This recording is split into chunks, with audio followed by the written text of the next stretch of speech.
Today's video, we're gonna try to use this Razer Kishi Ultra controller to get to legendary rank. But before we do that, we gotta do a 30-day challenge, actually becoming really good with this controller.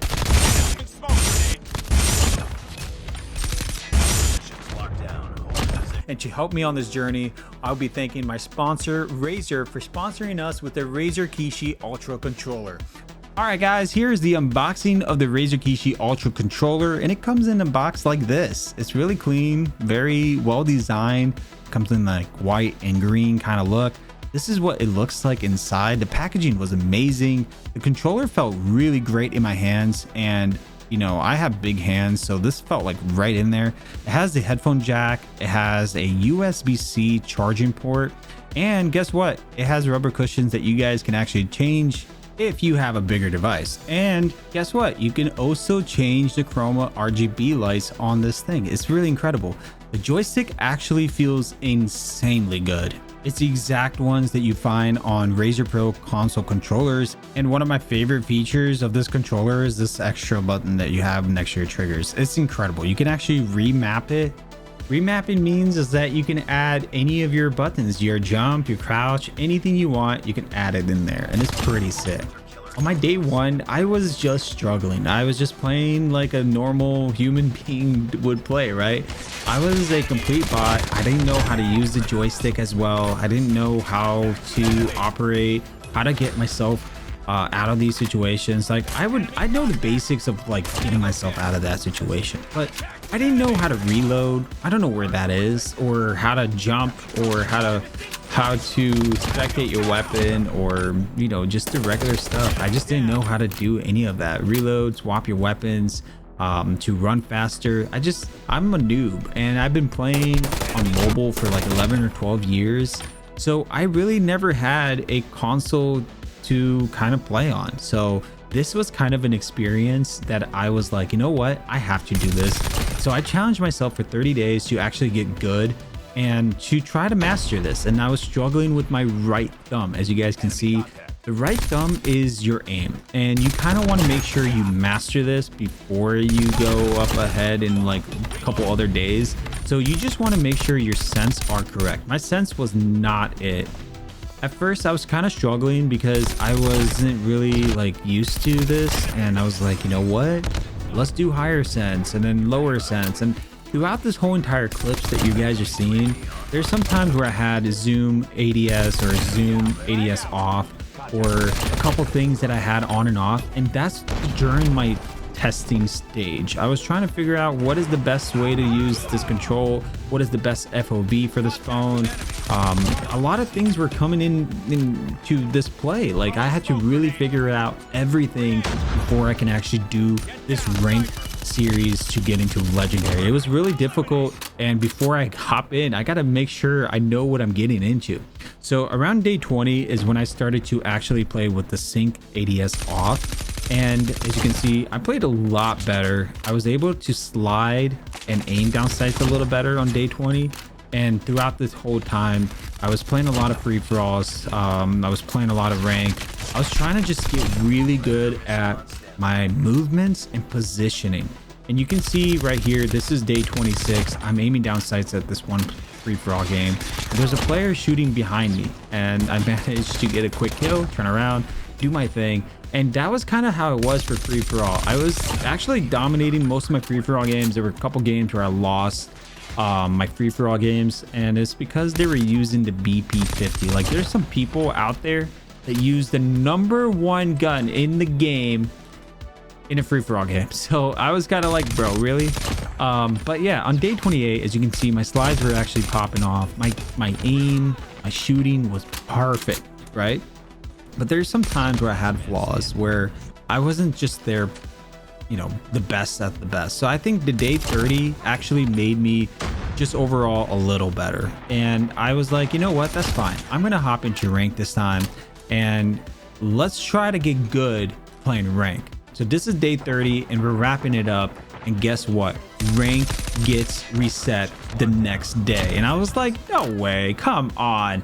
So rank got reset, and they put me into Elite 5. And I was kind of bummed out because Elite 5 is kind of like those kind of lobbies that you play in, there's sometimes some bots, sometimes there's good players, sometimes they're bad players, and sometimes there's players that don't know how to play on your team, and they don't know how to play the objectives, they don't know how to do any of that cool stuff. And so I was like, okay, this is gonna be a hard one. So I got you Pro 1 after passing Elite 5. That was kind of easy, but Pro 1 all the way to Master was probably the most difficult one, because a lot of times all of my lobbies were just frontline, domination, hardpoint. It was really hard to get into search, because every time I would get into search, it was because there was probably bots or something, and it was probably because I lost the game. And when you lose games on, you know, Call of Duty, you get sent to the bot lobby. And with the bot lobby, I decided, hey, every time I lose, I'm just going to play search and destroy with the bots. And that's kind of how I did it. I was just like, you know what? I'm just going to play search, right? That was all the way to Masters. Masters was kind of like that kind of vibe. It was just difficult, sweaty, you name it. It was so uncomfortable. It was just like, oof, I got to get out of here, man. I got to get up there. And so Pro 2, as you can see, we're just having a lot of free-for-alls, or not free-for-alls, what's it called? Frontline and TDM. I just don't like Frontline and TDM. I kind of call it the free-for-all lobby for me. But for a lot of people out there, they're probably a big fan of that. And I am not judging you. You know, you like this mode, that's fine. Have fun with it. But for me personally, I hated that mode. I just can't stand Frontline and Team Deathmatch. But, you know, that's the only modes available for that. So at that point, I had to just wait until I get to Masters or something. And as you guys can see, it was a little difficult getting search. Like throughout this entire rank session, there's a couple players that were ranking up for search, but most of them were just playing domination and hardpoint. And it was kind of annoying to get into those lobbies, so I just try to make sure I searched up only search and destroy.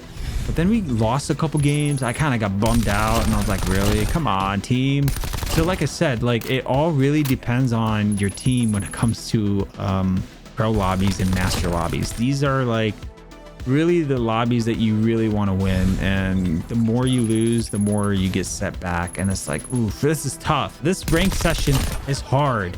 And I was having fun, but there's some games where I was losing, some games I was having fun. Now I'm gonna break down a couple things for you guys, what I realized when I was ranking up. So with the pro series all the way to masters, I realized the gun that people were using the most were like submachine guns that had a ton of bullets, or LMGs that had a ton of bullets. We're talking about MG42.